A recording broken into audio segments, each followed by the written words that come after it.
What's going on, guys? Welcome back to the channel for another episode in the 3T series where I'm attempting to play every single course within GSPro by playing 3 holes per course, mainly the 1st, the 9th, and the 18th, in an attempt kind of challenge myself, like I said, not only to play every single course eventually, but give you guys a wide look and a wide variety of all the different courses, real, fake, fantasy, par 3, long courses, link style, everything in between. That GSPro has to offer here. As for this one, we're playing a new and highly recommended and rated course called Norwegian Lights. I'm gonna butcher. I always say the golf usually isn't that great here on this channel, and the pronunciations are even worse. I'm gonna butcher where this is, but we'll get it out of the way.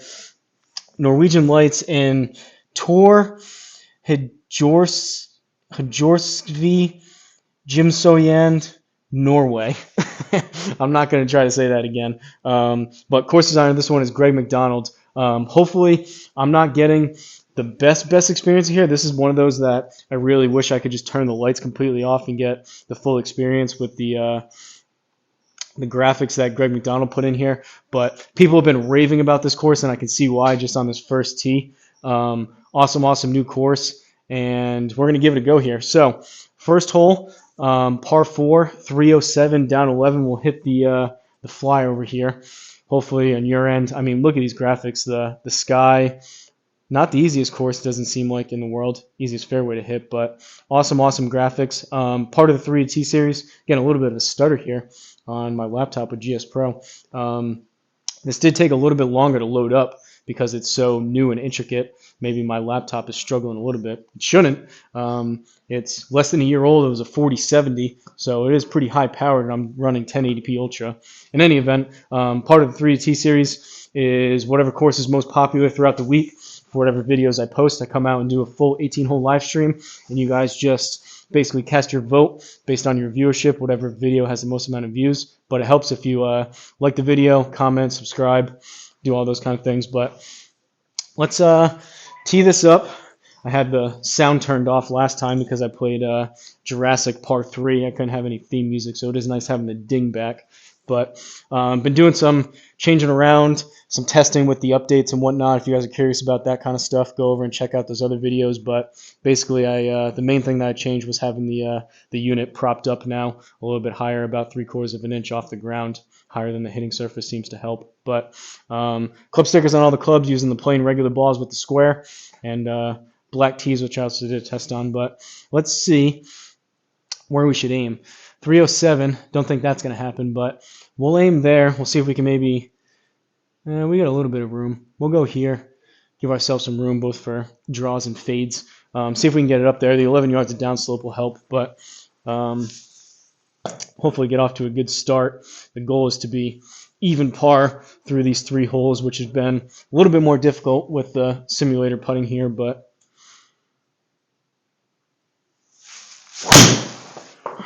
that was toey, wide open club face, missed it to the right, 141 ball speed into the deep rough. That thing, I was off balanced. I mean, look at these lights, as the name implies, Norwegian Lights. Look how cool the sky is. Terrible tee shot, but really cool look here. I was off balance on that. I hung back. The club face was wide open. That was a pop up to the right. That was terrible. But we're off. Deep rough. 67 yards down, we'll call it 2, but the deep rough is going to be at least 21% or something like that, so that's going to be at least another 13 or so yards. So we'll call it, for the sake of the downslope, 11. So we're up to 78. Let's do a choke down approach wedge. It's going to come out 1.7 degrees left, and we are on a downslope as well. So we'll press J. We'll aim a little bit over here to the right. And let's see if I can get this number right with the choke down approach wedge.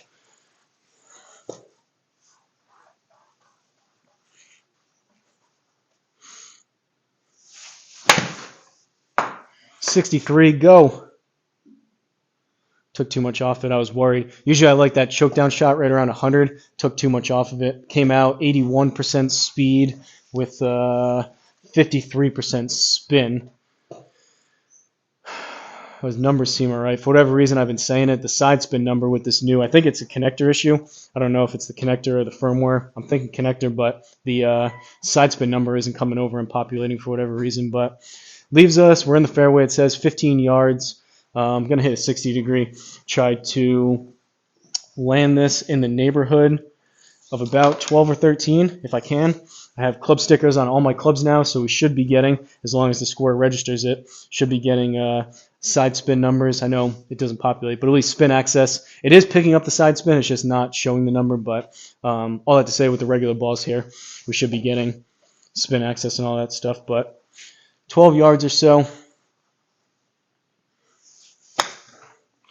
Kind of chunked it, 8.9, not enough. I am rusty. Haven't been playing out here a lot. Got to get back into it. All right, for par, 15 feet. Let's break in decent amount from right to left.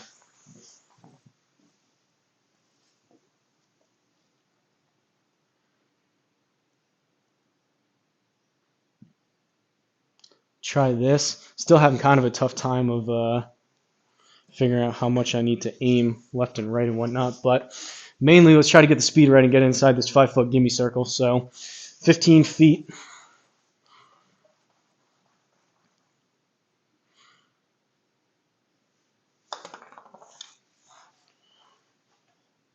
Not terrible. A little bit too much. This is the second round I played today. The first one I was leaving things a bit short. That was a little bit long. Ooh, we're getting some stuttering. Wonder if it's the graphics here are so new and intense. Usually my laptop has been pretty good. We'll see if that remains the case over the next two holes. But 1 over through 1. Second hole, 9th hole, par 4, 390. Take a look at the flyover. Seemingly dogleg right.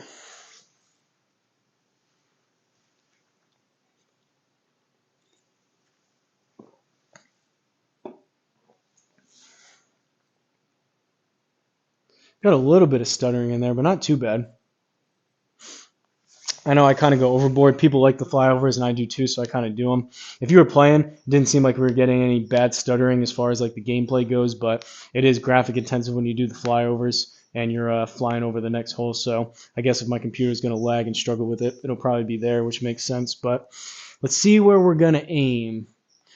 Hopefully hit a little bit better of a tee shot. We'll go there. It is a little disorienting. I've been saying that. It's a little bit tough sometimes with the offset, figuring out where exactly I should aim, just because it's kind of cutting off more of the right side now. All right, that should be all right, as long as I don't slice it as far to the right as I did the first one.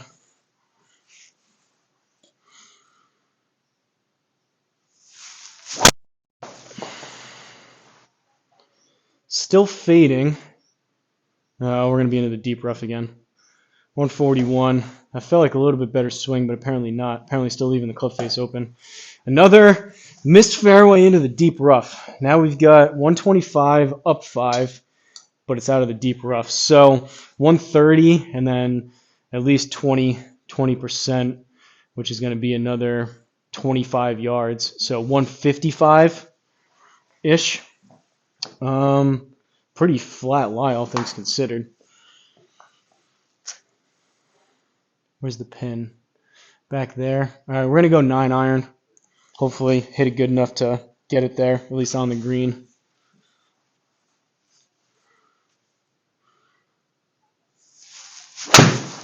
Thin.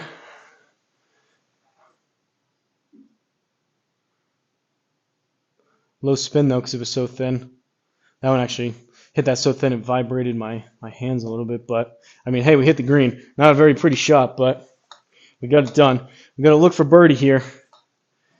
24 feet up 1 feet 10 inches. So I think 10 feet and then another 12 for the feet. I think this is going to play 20. It's 24, but I think it's going to play an extra 22 feet up. So we're in the neighborhood of 46, I believe.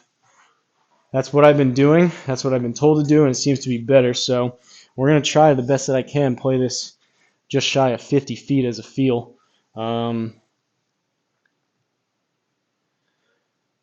breaking right to left, and then it levels out. We'll go there, and we'll see what does a. And it actually breaks the other. Maybe not that much. It actually breaks the other way at the cup. We'll go there. What does a 50-foot putt feel like is the real question. Or just shy of that, I guess.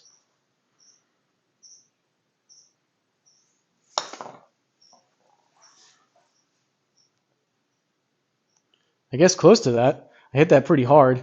Put a little bit too much on it, but we'll take the par. All right, 1 over through 2. Third and final hole, 18th hole, par 4, 373.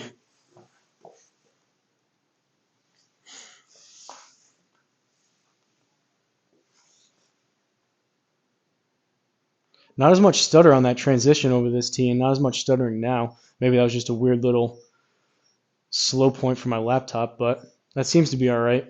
Who knows? Never know on some of that stuff, but all right. Let's try to straighten things out here a little bit, shall we? A little bit more straightforward hole. We're going to aim. And it's a little bit narrow, but I guess we'll aim. Got to aim kind of down the middle and try to release the club a bit better. Maybe adjust the ball and line it up a bit more closed. I've been leaving them open and flaring them to the right, so a spin axis to the left here would be welcomed. But more than that, left spin axis, right spin axis, just want to hit a fairway.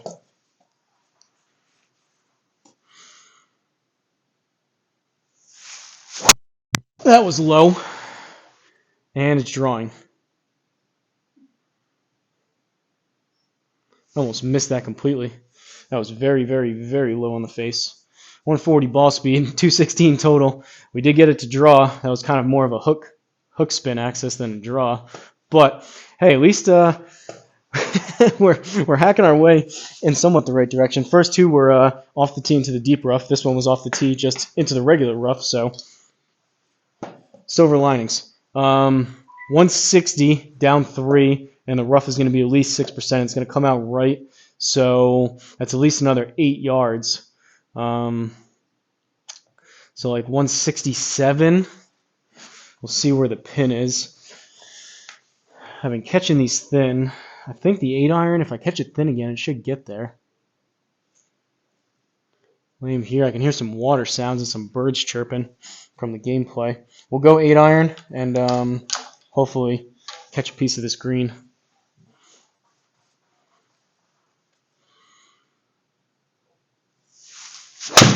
Oh, that was right.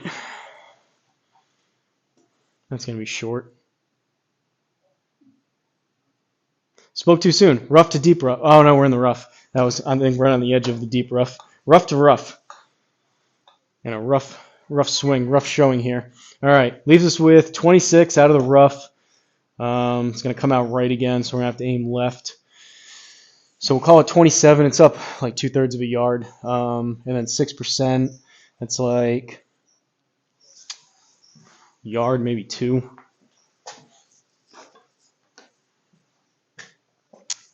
We'll call it 29. Aim a couple clicks over here to the left, and let's try the 56. I just put the sticker on it. Try a lower flighted 30-yard-ish shot. 25-ish carry would be good. Let it roll out a little bit.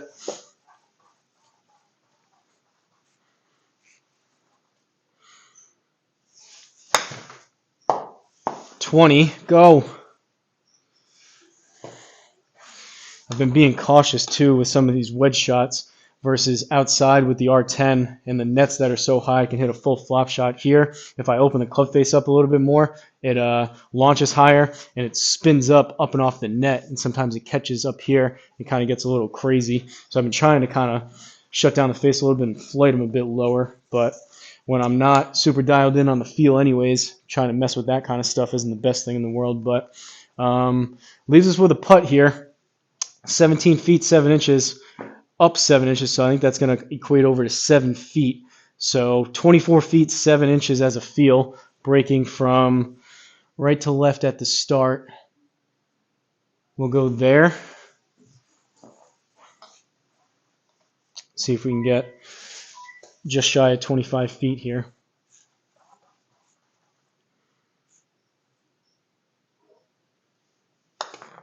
That may need to go a little. All right, another no read.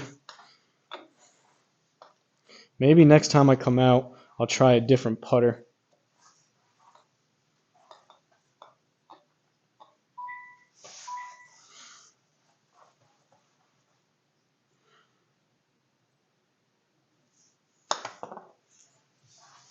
Sit.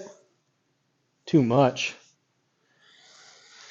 I picked that up. It seems like when I align myself and kind of start them a little further to the right, it seems to like it better. I still have a theory where the putting it has a narrower window that it looks for the ball. I think sometimes I maybe feel like I'm straight and I'm starting them too far left, possibly outside of that viewing window for the square. Seems like when I start them a little bit further right, it works a little bit better. I don't know. That's just kind of my guess, but not the best speed control there. 6 feet 8 inches down a foot, or an inch, which equates to a foot. So 5 feet 8 inches as a feel. We'll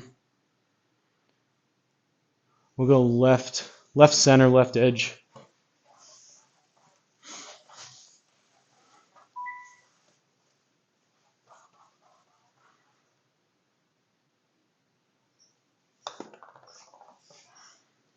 There we go. All right.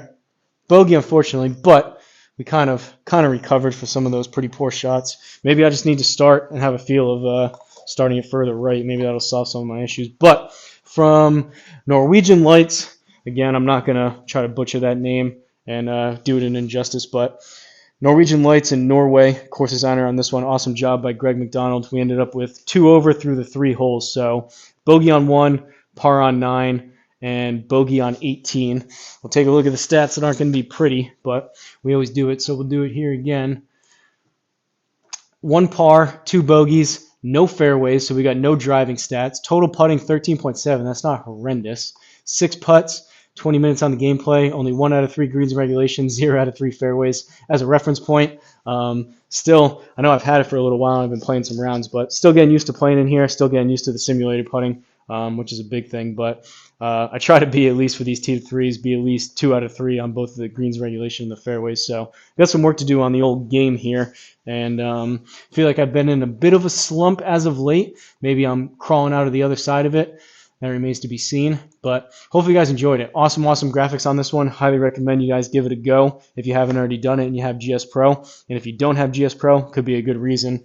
Seeing the graphics on a course like this, good reason to maybe make the plunge, make the purchase. And whether you're a Square user, an R10 user, or any other launch monitor, better or worse in between, in my opinion, GSPro is one of the better upgrades that you can make to bring your whole simulator experience to the next level, especially if you're inside something like this with a projector. I've said it a lot, but if I wasn't recording these videos, I would have the light that's shining on me turned off. I would only have the pin spotlight here, and it's a lot more immersive with the projector and GSPro with the graphics. Hard to beat, in my opinion. Best simulator software on the market. So that's what I have. Hopefully you guys enjoyed it. If you have any course requests, let me know down below. Shout out to all the members that have joined the channel. And like always, don't forget to like, comment, and subscribe. And I'll see you guys at the next course.